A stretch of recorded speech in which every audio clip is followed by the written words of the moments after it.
All right, so we're diving into a topic today that's generating a lot of buzz and honestly, a fair bit of concern. Dubai and its safety, specifically for trans people. We're wading through a whole bunch of Reddit forums, news articles, firsthand accounts, and let me tell you, the overall vibe is, well, it's Yeah, tense. tense is a good word for it. The Reddit threads especially, it's like a chorus of don't even think about it. Seems like the online trans community is pretty united on this one. Dubai, not safe. And it's interesting you say chorus because it's not even just about like specific laws being spelled out, right? It's more this feeling that the whole system is unpredictable. You know what I mean? Totally. And that unpredictability, it comes from how Dubai's legal system actually works, or at least how it applies to this. See, the UAE, where Dubai is, they've got these laws against cross-dressing, gross indecency, even offenses to public morals. Super vague, right? So, like, what are you even supposed to do with that? What's cross-dressing in their book? That's exactly it. It's all open to interpretation. What you or I might consider normal clothing, someone else might see as breaking the law, especially when we're talking about gender expression that doesn't fit the norm. And for a trans person, especially someone who might not pass as their true gender all the time, that's a terrifying thought. Hold on. For those who might not be familiar with that term, can you quickly explain what passing means in this context? Sure, passing, at least in the trans community, means being perceived by others as the gender you identify with, even if it doesn't match your ID. So, someone might be legally male, but living as female. If they pass, it means people generally see them as female without question. But if they don't, it opens the door to judgment, to discrimination, and at a place like Dubai, potentially even legal trouble. Which brings us right back to that whole what if feeling, right? Like, the Redditors weren't just worried about getting arrested for, like, a specific outfit. It was the uncertainty of how things would be interpreted that really had them on edge. Exactly. And when you combine that uncertainty with all these stories of people being detained, questioned, even mistreated just for being trans, well, it's no wonder the overwhelming message is steer clear. It's not just theoretical. These are people's lived experiences we're talking about. And it's not like these are just one-off situations either. We're seeing similar warnings even from official government websites. Like the Canadian government, they're straight up telling their LGBTQ citizens to be super cautious about traveling to the UAE, Dubai included. They even mention the possibility of, and get this, corporal punishment. Yeah, and that's not something to take lightly. We're not talking about a slap on the wrist here. This can escalate to heavy fines, jail sentences, deportation, and in some cases, they even mention the death penalty. This is straight from their travel advisory, so you know it's serious stuff. It's like behind all the glitz and glam, there's this whole other layer of risk, especially for trans folks. And it seems like a lot of it stems from those vague laws you were talking about. It's almost like they leave it open-ended on purpose, you know? But then, and this is where it gets really interesting, we found this article, right?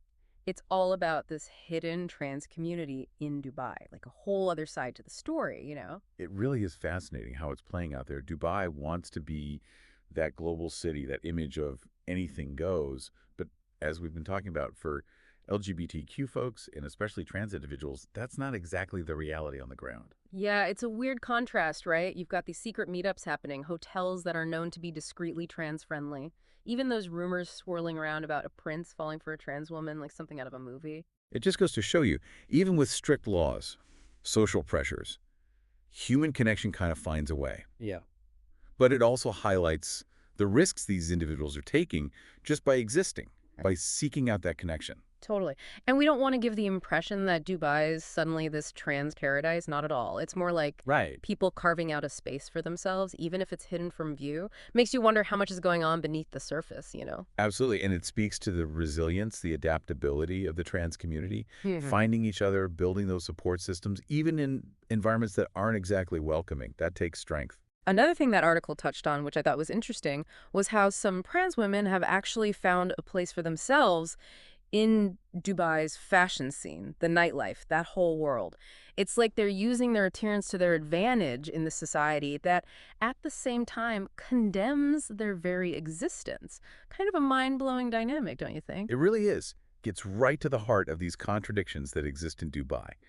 On one hand, there's this huge emphasis on image, beauty, pushing boundaries, all that. But when it comes to gender identity, that openness seems to vanish. It's like this unspoken rule, look the part, but don't talk about it. Exactly. A double standard that can be incredibly tough to navigate, personally Right. and professionally. And remember, we're not just talking legal risks here. It's the social pressure, that constant fear of being outed, the emotional toll it takes. Mhm. That's a heavy burden to carry. It's like you're constantly looking over your shoulder, never able to fully relax. Right. Exactly. And that brings us to a story that really drives this point home. This whole idea of passing as your true gender doesn't equal safety. Do you familiar with the Wachayan Nopakaroon, the Thai trans model? Yeah, I remember hearing about her. Wasn't she supposed to be like a big deal at Expo 2020 in Dubai? That's the one. Yeah. But she ended up getting deported because, get this, her passport didn't match her gender identity. Which is wild because if you just saw her, you'd never know, right? It's not like she was trying to pull one over on anybody. But that one little detail, that mismatch on paper, was all it took. And that's the reality for a lot of trans people, even in places where they might feel relatively safe. Legal gender recognition is still a huge issue globally, and it creates these vulnerable situations for trans travelers, puts them in impossible positions. Yeah, it reminds me of what happened to Gigi Gorgeous back in 2016. She's this huge Canadian trans influencer, right? And even she was denied entry into Dubai for that very same reason. Passport didn't align with her gender identity. You'd think with her platform being who she is, they might make an exception, but no dice. Rules are rules, right? At least that's the message it sends. Exactly. And those rules, even if they seem arbitrary, they have real consequences for people.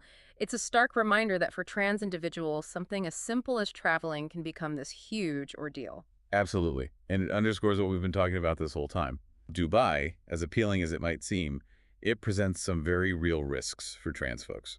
Risks that, unfortunately, are kind of hard to ignore. So where does this leave us? I mean, we've gone through the legal stuff, the social pressures, these real-life stories. It's a lot to process. It is, and it's not about passing judgment. It's about giving people the information they need to make an informed decision. Because at the end of the day, for a trans person considering Dubai, the risks are there. Whether those risks are worth taking is a deeply personal choice. It's like, on the one hand, you've got this visually stunning city with all these incredible experiences to offer. On the other hand, you have to weigh that against your own safety, your well-being. Not an easy call by any stretch. Not at all. And that's why knowledge is so crucial in this. We've dug into the laws, explored personal accounts, tried to uncover some of those complexities that exist beneath the surface. Now it's about taking this information and making a choice that feels right for you, for your own individual circumstances. Wow. Because ultimately, that's what matters most. We've gone deep on this one, no doubt about it, but sometimes the truth is complicated. And if there's one takeaway from all of this, it's this. If you're thinking about Dubai, do your research, really understand the risks involved, and most importantly, prioritize your own safety and well-being above all else. That's what truly matters at the end of the day.